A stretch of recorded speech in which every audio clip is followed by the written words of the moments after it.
Орзу-26 реҷаи стратегии рушди футбол дар Тоҷикистон таҳти ҳамин унвон барои солҳои 2017-2026 Федератсияи футболи мамлакат таҳия намуда мавриди амал қарор дод. Ҳадаф аз ин барнома татбиқи ислоҳоти куллӣ дар футболи тоҷик ба шумор меравад, ки марҳала ба марҳала, қадам ба қадам, нафас ба нафас ва фасл ба фасл сурат мегирад.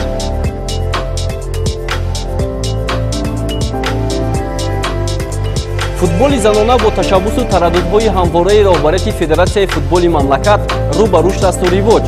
Дар замини мо чанд мусобиқаи фароққоравӣ сурат гирифт, ки дар миёни духтарону бонувони варзишдӯсти тоҷик ҳавасмандиро барангехт. иқрор мешавем, ки футболи занона дар Тоҷикистон марҳилаи ташаккулро пушти сар кардан дорад ва барои хислати оммавӣ касб кардани он бадин осо тадбирҳоро рӯи даст гирифтан аз манфиат холӣ нест. корбурди барномаҳои фифа ва конфедератсияи футболи осиё, таъмини оммавият ва тартиби футбол дар миёни духтарҳо тавассути васоити ахбори омма, афзун намудани теъдоди гурӯҳҳои футбол барои духтарон дар мактабҳои варзишии кӯдакону наврасон, такмили сохторҳои роҳандозии мусобиқаҳо,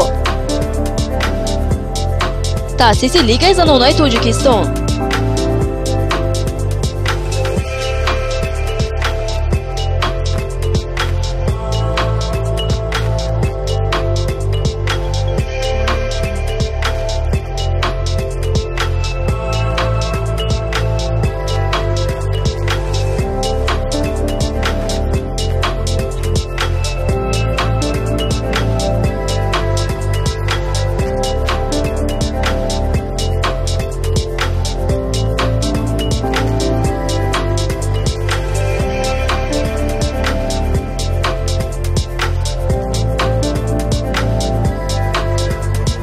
Орзу-26 ҳидоятномаи фатҳу кушоишҳо дар футболи тоҷик.